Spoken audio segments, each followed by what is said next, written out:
Dear students, Assalamu alaikum. If we recall our last program, we started with the biological molecules and we covered the detail of the structure and function of carbohydrates. Today we'll be starting with the next biological molecule, that is the lipids. Lipids are very diverse group of organic compounds, and lot of controversy was there on the definition of lipids. The World Biological Society considered that problem and they set up a committee for the definition of lipids. And the latest acceptable definition of lipids, that any compound which is having three property is defined as lipid. The first property which should be there in that compound, that compound should be insoluble in water and soluble in organic fat solvent like chloroform, ether, benzene, acetone. The second property, that compound must be having fatty acid in the structure. The third property, any compound which must be having the first two property, it must be present in the living organism. If a compound having the first two property not found in life, so it is excluded from the definition of lipids. So these lipids again, so they are the second choice for energy, but their main role is in the storage of energy. Looking at some of the structural aspect of lipids first. Lipids, the principal elements which are there, the same as that of carbohydrate. So they are made up of carbon, hydrogen and oxygen, but comparatively they are having more hydrogen and less oxygen in comparison to carbohydrates. So they are insoluble in water, they contain fatty acid, and it is a very diverse group of biological molecules. The major types of lipids, so these are the triglycerides, also called as neutral fats, phospholipids we discussed with reference to the cell membrane, then these are the sterol, waxes, and vitamins D, E and K, fat soluble vitamins, they are belonging to the category of compound lipids. So basic lipids, they are triglycerides. So they are made up of a alcohol. This alcohol is called as glycerol, and glycerol is going to combine with one of the fatty acid. This is the structure of a fatty acid. This is having a head of carboxyl group made up of a carbon. This is the oxygen and this is OH, COOH. This is the carboxyl group, and then there is a long tail of hydrocarbon, carbon, hydrogen, and you can imagine that they are having a lot of hydrogen, very less oxygen. These are the only two atoms of oxygen in comparison to carbohydrate. So in case of triglycerides, basically this is a glycerol molecule, and glycerol molecule is going to combine with the carboxylic group of the three of these fatty acids, and these are the tail, hydrocarbon tail, as we have seen in our last slide. A condensation reaction is going to occur. There is a removal of three water molecules, one from this, one from this and one from this. And this compound which is produced, this is called as triglyceride. So this will be having a head, and these are the tails which were there. Head of the glycerol, which was previous to this condensation reaction, it was hydrophilic. Head of this fatty acid, previous to this condensation reaction, this was having this OH group, this was hydrophilic, but once this condensation reaction is going to occur, so it becomes hydrophobic. There is no charged or polar molecule is present here. And CO and this O, that is COO or OCO, this group is called as ester linkage or ester bonds. So we can define these triglyceride that these are the esters of fatty acid with this alcohol glycerol. Fatty acids, so they are the long chain of hydrocarbon along with the carboxyl group. They are insoluble in water, typically 12 to 18 carbon atoms, they are there, even numbers in the long chain. Some of these contain the double bonds, like the corn oil contain 86% of unsaturated fats in which the double bonds are there, and only 14% of the saturated fats. So if no double bond is there in whole of the tail of the fatty acid, then these fats are called as saturated fats. And if one or more double bonds are present in the carbon, so these are called as unsaturated fats. Saturated fats, basically they are solid at room temperature. So there is no double bond, they are closely packed and they are having high melting points and they are solid at room temperature. Most of the animal food sources, they are going to have these saturated fats. So again, this is the saturated fats. These tails, they are having no double bond present. The unsaturated fats, so they are having double bonds between carbon and they are going to loosely fit, few interaction between the chains. They are having low melting points and they are liquid at room temperature. So you can see here, so these are the olives, and the olive oils is purely the unsaturated fatty acids are there. What is there at the double bond? Wherever the double bond is there, there is a kink appearing, distortion appearing at the double bonds. Once this distortion or kinks are there, so these fatty acids, they are loosely arranged, and once they are loosely arranged, that is going to give them the liquid property at the room temperature. Another variety of lipids, that is compound lipid, that is the phospholipids. So in case of triglyceride, we were having the 3 chains of fatty acid, but in case of phospholipid, instead of this third fatty acid, this is the phosphate group which is attached there, and these variety of lipids, they are called as compound lipids. So in addition to alcohol, fatty acid, they are having some additional group. So here phosphate is there, so they are called as phospholipid. If it is sulfur, they are called as sulfolipid. If it is glycogen, they are called as glycolipid, and if these are the proteins, then these are called as lipoproteins. And this phospholipid we have already discussed in detail with reference to the structure of cell membrane, that they are having this head which is hydrophilic in nature, and these are the 2 tails which are hydrophobic in nature. And if we are going to have the lipid in water, so all the hydrophilic heads, they are there on the outer sides, and tails, they are shielded in the middle of these molecules. Looking at some of the animations of the lipid molecules. So this is basically a triglyceride, as we were discussing. This is having this glycerol component, this is the ester bond, and these are the 3 fatty acids which are there.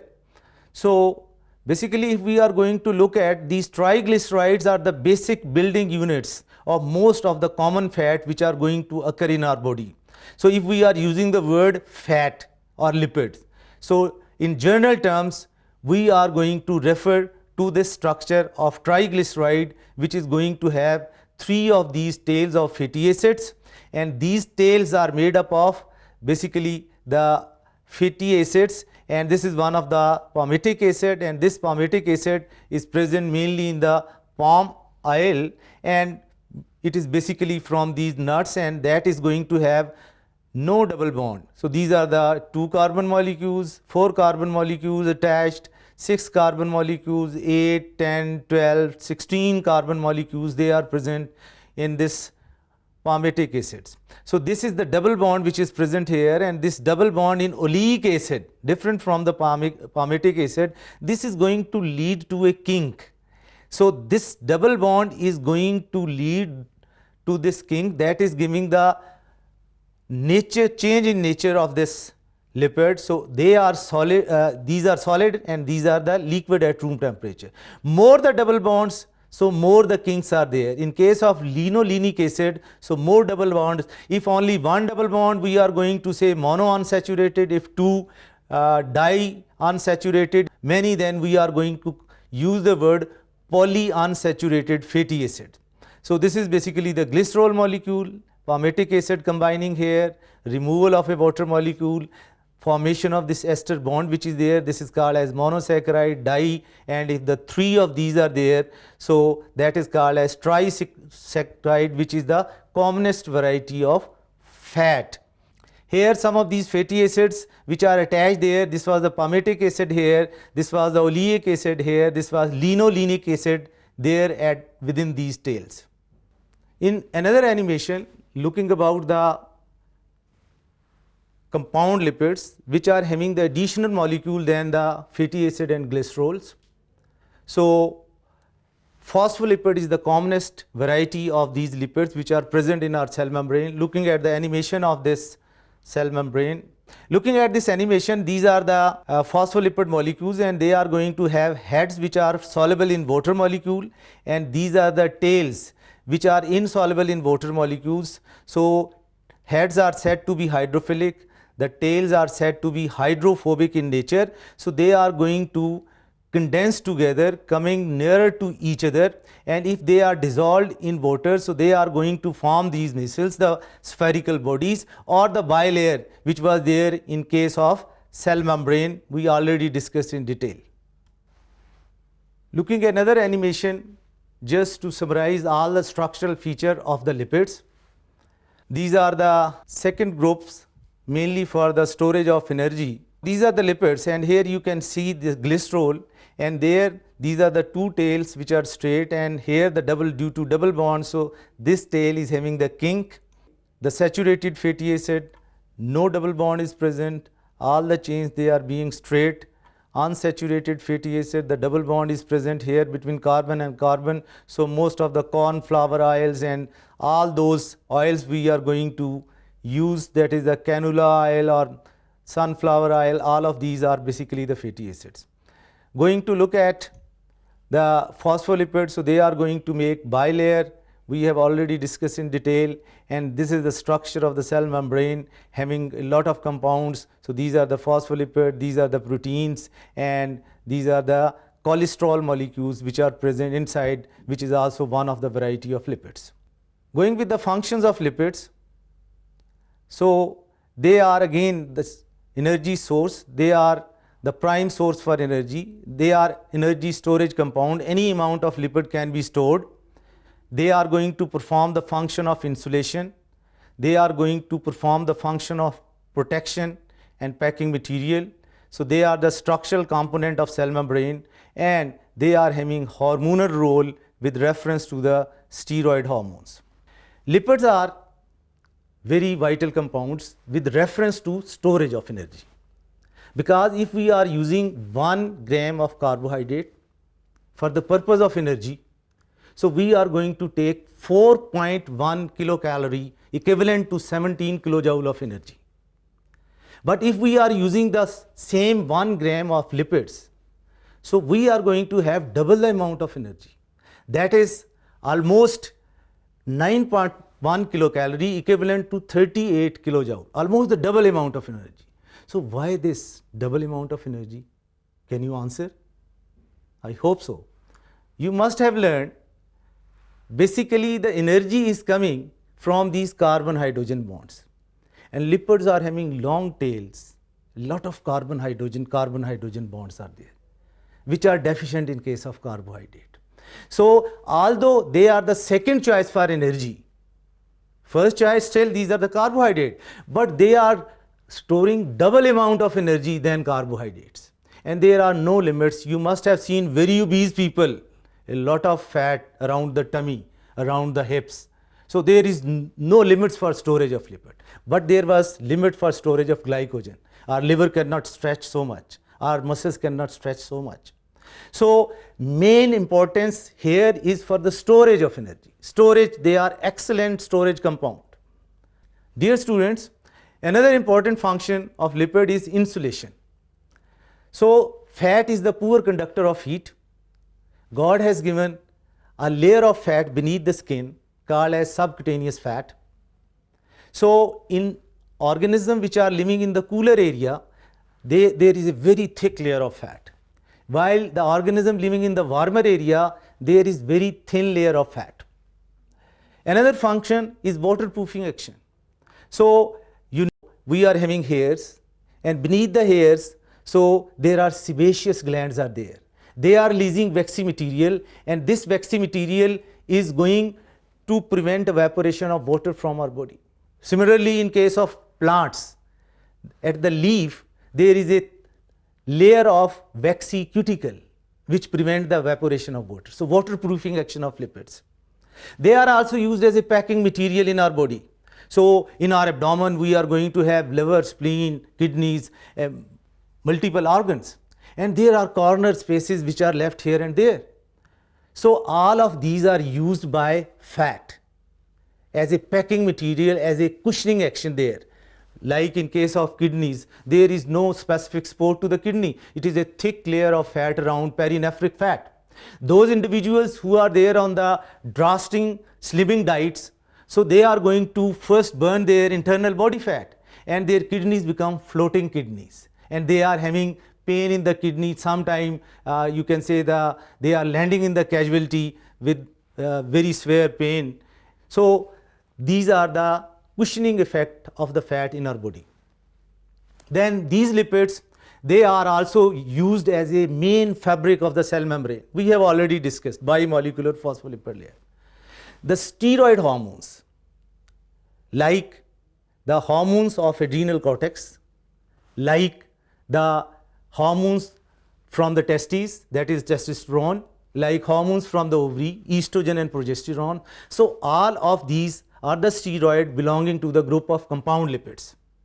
So these are some of the important functions of lipids. So we conclude our discussion of lipids here, and starting with the third very important group of organic compounds, these are proteins.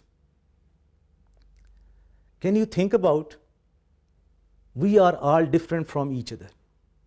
Go to any gathering of the millions of people, only with the exception of identical twin, only one exception, identical twins. If we exclude that, millions and billions of people at one place, all of these are different from each other. All of these are different from each other. So much diversity. So this diversity is not there due to carbohydrate, it is not there due to lipids, it is due to proteins. We are having limitless variety of proteins. We are different from each other due to the proteins. These organic compounds, the protein, in addition to carbon, hydrogen and oxygen, which were the common element in carbohydrate and lipids, they always contain nitrogen, usually sulfur, sometimes phosphorus. If no nitrogen is present, so that molecule cannot be called as a molecule of proteins. So these are defined as nitrogenous organic compound, made up of basic building units which are called as amino acid. Looking at some of the slides of proteins, starting with the proteins, so these are certain diets which are very rich in proteins, so meats, eggs and fish, so along with the pulses. So they are having a very high content of proteins. So these proteins are made up of carbon, hydrogen and oxygen. In addition to that, they always contain nitrogen. Basic monomers are called as amino acids, and once amino acids are linked together to give us long chains, the polymers are called as polypeptides, or in general term the proteins, and generally they are water soluble. Proteins are made up of the basic building units which are called as amino acid, and they are having three important groups: carboxylic group, that is COOH, NH2, amine or amino group, and a variable part of R group in the 20 different amino acids. So these are the functional group of amino acids. So this is a diagram of amino acid. This is one of the COOH carboxyl group. This is one of the NH2, the amino group or amine group, and this part is going to vary in different amino acids. So this is the variable part. Again, another view of a amino acid, carboxyl group, amino group, and here you are going to see 3 of these hydrogen instead of 2. So here positive charge is there and negative charge is there. So these amino acids are having the property to form ions, and these ions are given a special name of zwitterions. So some of the example of these amino acids, glycine, alanine and other amino acids are there. Dear students, regarding these amino acids, do you know how many amino acids are present? 20? No.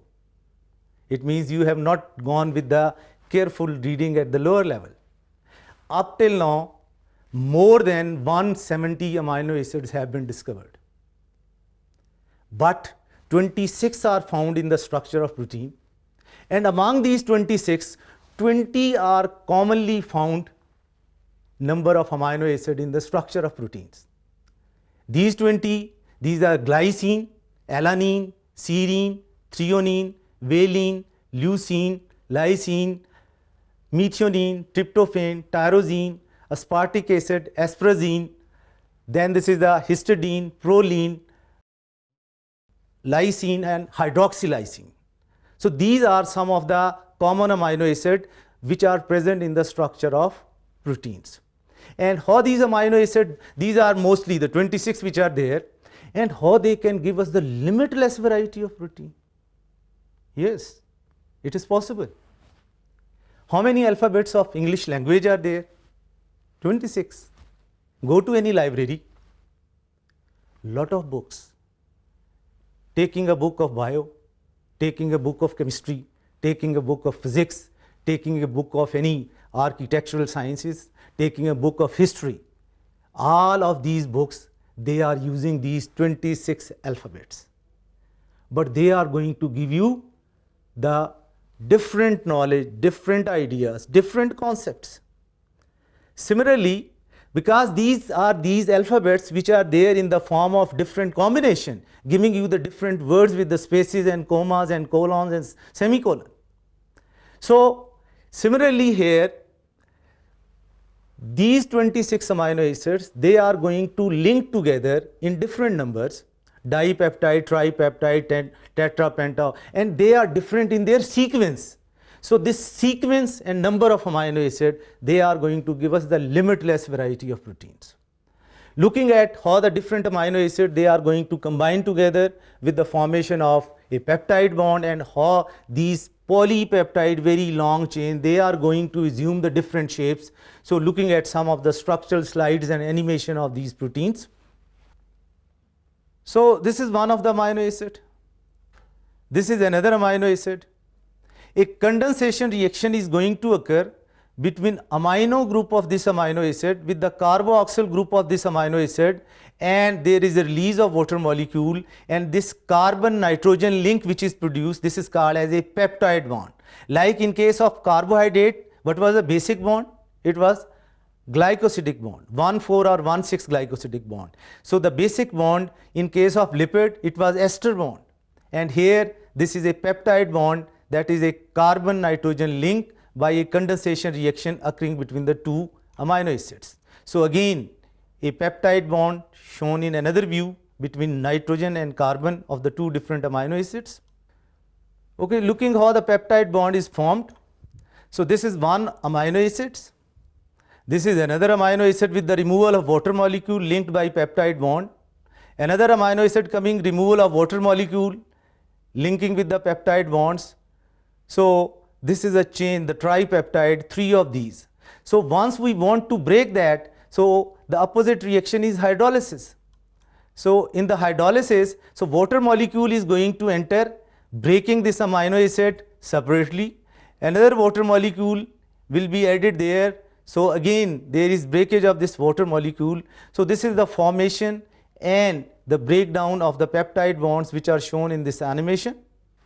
As a result of this peptide bond formation, so these are the long polypeptide chain which are being produced, and the structure of protein, that is there categorized under the 4 category: primary structure, secondary structure and tertiary structure. Primary structure mean straight chains, secondary structure mean coiled chain, tertiary structure mean single polypeptide chain wounded to give us a globular structure, and quaternary structure, more than one polypeptide chain, they are going to roll about to give us a compact globular structure. Looking at the level of organization of this structure of proteins, this is one of the primary structure, the straight chain. This is the coiling of the chain to give us the secondary structure, and then this is the one of the chain is folded around itself to give us a globular structure, tertiary structure, and here more than one chain, they are going to be folded to give us the quaternary structure of proteins. So primary structure, so it is only the number of amino acid and the sequence of amino acid, they are important, while in case of secondary structure, So we are going to look at the coiling of the chain. So if the single chain is coiled over itself, we are using the word alpha helix, and if the two chains running parallel to each other, we are using the word the beta helix or the beta pleated sheets. These are due to hydrogen bonds. So this is one of the alpha helix having these hydrogen bonds between the amino acid. This is one of the beta pleated sheets or the beta helical structure. So both of these are the secondary structure. So secondary structure mean so many parallel running fibers, so they are being grabbed in the form of these sheets. So these are the beta pleated sheets which are there. Triple helical structure is mean the three chains, they are wound around each other in the form of ropes. So these are the fibers of collagen. In case of collagen fibers, so these are the three ropes which are wounded around each other, and this is to give us the strength. Going with the tertiary and quaternary structure. So in case of tertiary structure, one of this chain is folded in the form by the different variety of the bonds, ionic bond, hydrogen bond, hydrophobic interaction, and the sulfur bond to give us this compact globular structure. But if more than two chains, so these are the different variety of the four chain in the structure of hemoglobin, that is going to give us the quaternary structure. So we have gone 4 level of structure of proteins, and these are according to their functional requirement. The primary and secondary structure giving the straight or coiled chain, so they are going to provide us strength like collagen. It is present in the tendons, in the ligaments, and that is again going to have a lot of strength for the movement of muscles. While the compact globular structure, that is the most of these are the enzymes, and enzymes are going to have active site, the different shape to bind with the different variety of substrate. Inshallah, in our next program, we will be continuing our discussion from the same point. We will be relating the structure of protein with the functions of protein, and that will be followed with the structure and function of the nucleic acid. Till that time, take care and Allah Hafiz.